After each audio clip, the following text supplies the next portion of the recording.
Today, our first speaker is Olivia Rakotonirina. Olivia is a career diplomat with 12 years of experience. For the past 4 years, she has worked as a counselor at the Embassy of Madagascar in London, where she performs specific attributions regarding the delivery of the Malagasy economic diplomacy strategy. Before joining the embassy, she served as director in charge of the relations with the European Union and other different positions at the Ministry of Foreign Affairs of the Republic of Madagascar. She was instrumental in facilitating high-level political dialogues between the Malagasy government and the EU between 2015 and 2018. She also contributed to the negotiation and conclusion of the Economic Partnership Agreement between the Eastern and Southern African countries group and the EU. Lately, she has developed an interest and passion for renewable energy and impact investing. Olivia holds an LLM in international law from SOAS University of London and a Master in Public Law and Political Science delivered by the University of Madagascar, along with a postgraduate diploma in Diplomatic and Consular Studies from the National School of Administration of Madagascar. Before I invite her, her presentation title is Economic Diplomacy. So I now invite Olivia to take the floor. Thank you so much for the introduction, Tamisha. And you spelled my name beautifully. And good afternoon, everybody. I'm delighted to be here with you on this last day of our Alumni Week. Discussion here so far on this workshop around diplomacy and the SDGs were just fascinating, and I have learned so much from our brilliant speakers. So for my part, I'm going to talk about economic diplomacy in achieving the SDGs. So let me just share my screen now. So put in a very simplistic way, economic diplomacy refers to the use of economic tools and measures by governments to achieve foreign policy goals, and it involves the management of economic relationships between countries and the use of instruments to achieve strategic objectives. So in today's interconnected world, economic diplomacy has become an increasingly important tool for countries to achieve their development goals and improve the well-being of their citizens and achieve the SDGs. So in this presentation, I would like to share with you some aspects of Madagascar's experience on the matter, and especially on the concrete work carried out by the country's diplomats in the embassies to implement the strategy on economic diplomacy. But before that, I would like to invite you to explore briefly how economic diplomacy can be used to effectively deliver on the SDGs. Economic diplomacy can be a powerful tool for achieving the SDGs. And among other things, we can mention two important aspects. The first is that economic diplomacy is key in promoting international trade and investment. And the second one is that economic diplomacy can play a crucial role in supporting international cooperation. So let's see this one by one.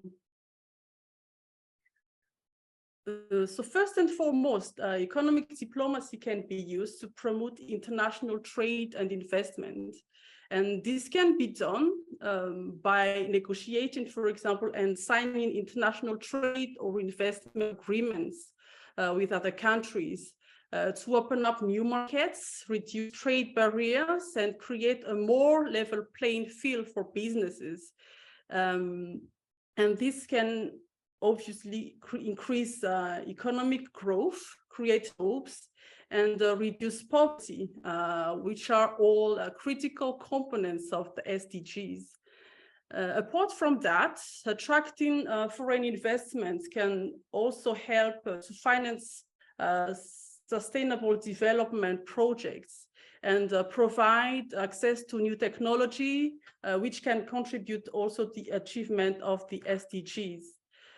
For domestic industries, a well-deployed economic diplomacy is a major enabler for their development. So, for example, for providing technical and financial assistance to SMEs, as well as supporting research and development in key sectors such as renewable energy and sustainable agriculture. Secondly, economic diplomacy is key in supporting international cooperation and especially tackling global issues such as climate change and environmental degradation, poverty, inequality, education, health and sanitation, access to clean energy, and so on, which are all part of the SDGs. And this can be achieved by strengthening bilateral, regional, and more importantly, multilateral cooperation. By engaging in international forums, countries can work together, hand in hand, to address global challenges. For some developing countries in particular, and especially the most vulnerable ones, having their voice heard in regional and multilateral forums is of a capital importance. And for climate change as a global issue, multilateral forums are the ideal tribunes where countries raise awareness on the sometimes terrible fate befalling on such countries caused by the negative impact of climate change, and also help unlocking available climate finance. But how all of this affect the role the diplomats who are one of the key players in implementing economic diplomacy? So this leads us to the second part of the presentation, where we will be talking about the role of the diplomats and their concrete responsibilities, and also the challenges they face. And because we have a limited time here, I would like to focus on the promotion and trade and investment. First of all, what we must know is that the implementation of an effective economic diplomacy strategy should be a well-developed and well-coordinated work between the national stakeholders. So for some countries, this includes the Ministry of Foreign Affairs, the technical departments, and also the promotion agencies at home. But at the end of the day, much of the work is carried out by the diplomats working in the embassies or overseas offices, depending on the country's strategy. So as you can see on the slide, for the case of Madagascar, the Ministry of Foreign Affairs leads the national strategy on economic diplomacy, which is carried out under the theme economic diplomacy at the service of development. Here, development should be understood as in the sense of sustainable development. So for Madagascar, the Ministry of Foreign Affairs works closely with ministries such as those in charge of trade and tourism, but also with national investment promotion agencies. So for the case of Madagascar, the Economic Development Board of Madagascar. But what does this imply concretely? So first and foremost, diplomats are entrusted to contribute to the building of a positive image of their country, because ultimately The success of the economic diplomacy strategy will depend on how the country is perceived overseas. And in fact, it is vitally important to build a national brand that projects a positive image of the country. And working on national branding is a difficult task, especially for a country like Madagascar, who needs to make its way beyond all of the cliches and stereotypes attached to it. So, for example, how many of you, when asked to think about Madagascar, are thinking about the cartoon movie, this one? And sometimes, as a diplomat, you just don't know how to react to that. And this is still, let's say, soft, because sometimes other people will think about more very negative things like poverty, instability, insecurity, natural disaster, and so on. And the first mission of a diplomat is to do his best, her best, to change that, to ameliorate things. And of course, building a strong and positive national brand does not mean hiding the realities of some not so glorious aspect of the countries. Rather, the task is to reveal the hidden potentials, the unknown values and opportunities that would make people want to do business in Madagascar, visit the country, or invest there. So in practical, what we do is working on increasing the visibility of Madagascar, making the country seen and heard. The main objective here is to make Madagascar as attractive as possible for businesses, investors, and for tourists. And this can be done through advertisement and promotional campaigns, through the participation in fairs and exhibitions, or the organization of promotional events where we showcase not only the business and investments opportunities, but also other aspects such as the culture, the food, the biodiversity of the country. And now I would like to share with you what we do on the promotion of trade and investment per se. Essentially, this is about prospecting for potential commercial partners and investors from Madagascar, and ideally accompany the process until the concretization of a deal. In practical, we would identify potential clients for national products, make trade inquiries and matching foreign businesses with the ones at home, organize official economic visits, both in the host country and in Madagascar, assisting Malagasy businesses in their research for partners. The list is long, but these are just a few examples. And when it comes to achieving the SDGs through the promotion of trade and investments, the diplomat has a crucial role to play here in screening business proposals, and ensure that these proposals will actually benefit the country and in line with the SDGs. Foreign-ward investments in particular, any projects would need to promote a sustainable use of natural assets and provide the country with a sound economic basis for sustainable development, and also fostering local development. The diplomat must therefore ensure that at least preliminary due diligence measures are taken before connecting a potential commercial partner or investor with the capital, especially regarding their commitment to sustainable practices.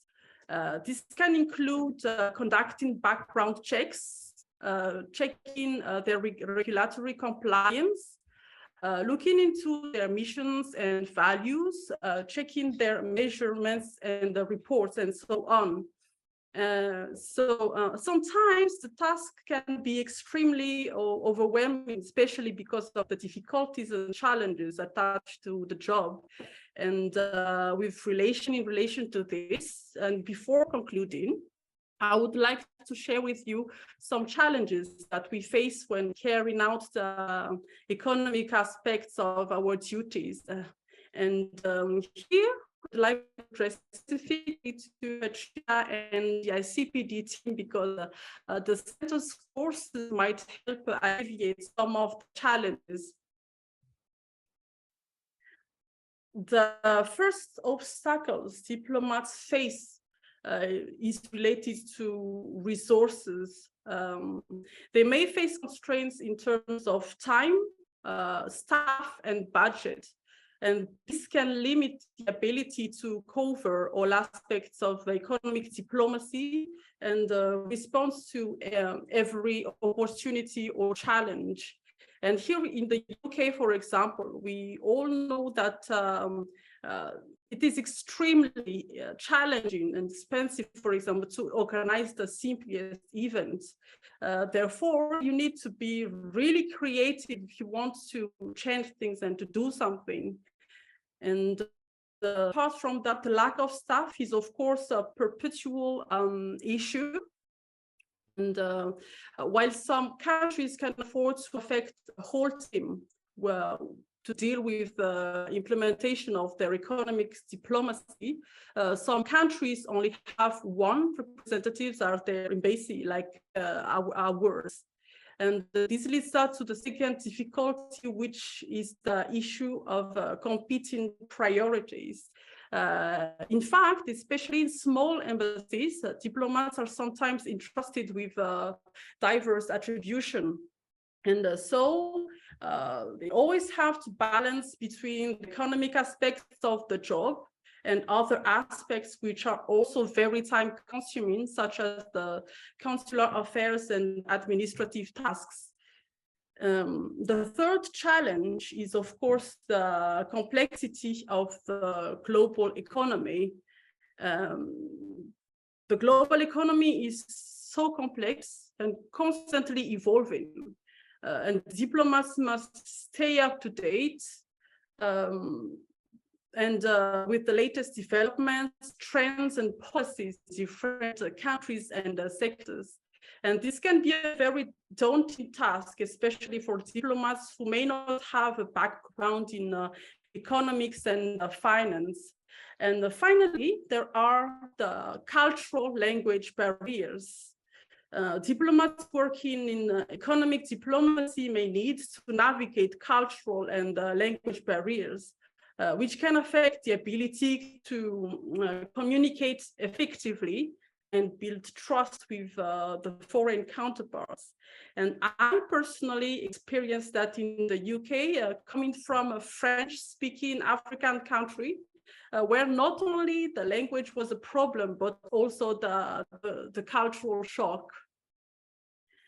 And with this, I would like to conclude my intervention. But to summarize, it is safe to say that economic diplomacy can be a powerful tool for promoting sustainable development goals and achieving the SDGs, because it plays a critical role in promoting economic growth, creating jobs, reducing poverty, and of a capital importance in bringing countries together to address global challenges such as climate change. Diplomats have a major role to play, provided that there is a strong policy framework and that diplomats are well equipped with the appropriate competences and skills and of efficient resources. Thank you for your attention.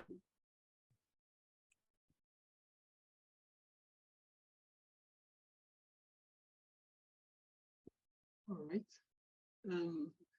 Thank you, Olivia, for that very thought-provoking presentation. and showing the linkage of economic diplomacy and how it relates to the SDGs, especially with supporting the international corporations and international trade and investment. Also, you showed the linkage with a challenge being cultural and language barriers, which was also touched on earlier this week from one of our previous presenters. To our attendees, for any questions to Olivia or any of our presenters, please post them within the Q&A chat where we'll be able to poll them and field them to our speakers. Tanisha, can I just say comment? Is that okay? Yes. All right. All right, thank you, Olivia. That was quite brilliant in terms of how you've analyzed economic diplomacy, which I think is really key in the SDGs, achieving the SDGs. And I just think it's the way you've demonstrated some of the outcomes, like Tamisha mentioned, trade and investment, foreign policies, and all that kind of thing, which I think it's also very futuristic in terms of where we're going and how we achieve the SDGs going forward. Just the thoughts around the presentations.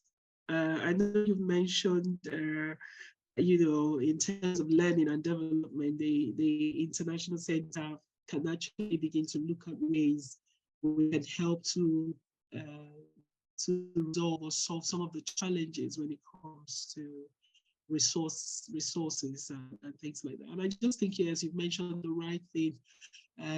From the International Center of Protocol and Diplomacy, we're actually looking at working with departments like yourselves and commissions like yourselves. We actually started a campaign in London, carrying out courtesy visits to most of the high commissions because of this, just to hear their thoughts around what they're doing and how that really impacts on the SDGs. I just think this is really brilliant. And as we progress, I think we'll make it more impact on discussions. I just wanted to note that before we go forward. So thank you so much. Tamisha, thanks for that. Yeah. Not a problem, Patricia. Agnes has her hand raised for a question to you, Olivia. Thank you so much, Olivia. It was a very insightful presentation, and I totally agree with your approach regarding the importance of strengthening country branding in terms of making it also more attractive for foreign investments. So it was very curious while I was speaking with the diplomats and other professionals, including the Hungarian Foreign Ministry of International Affairs and Trade, and also a representative from Egypt. And they both concluded that, for example, Costa Rica is a kind of example to follow in terms of investments or their practices. What is your view on that? And how do you think Madagascar is standing out in this sense? Thank you. Yes, thank you very much, Agnes, for this comment and for the question. And actually, the implementation of the economic diplomacy, and especially for regarding the country branding, is really specific to every country. And there are some countries who perform more and some less. And in terms of how country branding works, sometimes it's a double-edged sword. Sometimes when you try your best to feel like to increase the visibility of the country, actually you might show some rosy aspects of the country. For example, for Madagascar, we always want to show the biodiversity for example, for the tourists and for example for the investors. We have plenty of lands you can invest in for example, renewable energy, we have a lot of potentials right there. But on the other side, as you try to make your country visible as well, there might be some more negative aspect of the countries coming out as well. And balancing the two of these are really essential. But when you see which country might have a good country branding strategy, the country coming in my head straight away is Qatar. Qatar example, when you go in the streets of London, at some point, there were just Qatar, visit Qatars everywhere. and this leads us to, and they showed and the way they influence your mind and anything about Qatar is just so amazing. And it's really on the narrative on of the marketing strategy they are using that makes them stand out. And I think that the most important thing here is investment as well, because in return you need to promote your trade and investment, but you need first to invest in it. So for example, Qatar, we see that they totally invest in it. We will, and as they said, it is a work that needs to be well developed, well coordinated between all of the stakeholders. And it really goes from there. You need to invest in what you want to receive in return. Thank you. I'm not sure if I've actually answered your question, but these are just opinions. Thank you so much. Yes. Thank you. Okay. Olivia, I have one other question coming from the Q&A for you. And this is from Sholo Bishop. The question is, why is there a reluctance for like-minded countries sharing office space and facilities with the advent of technology to reduce the cost of a diplomatic mission or embassy? Yeah, I think this is a really good one. This is for my side and from our experience, this is actually a quite good solution for like teaming up with other countries, for example. Let's say for countries in the same region, and you might have an office for countries. I think there's no reluctance really, just that it is an idea that needs to be developed, and I take note of that. It is a brilliant solution.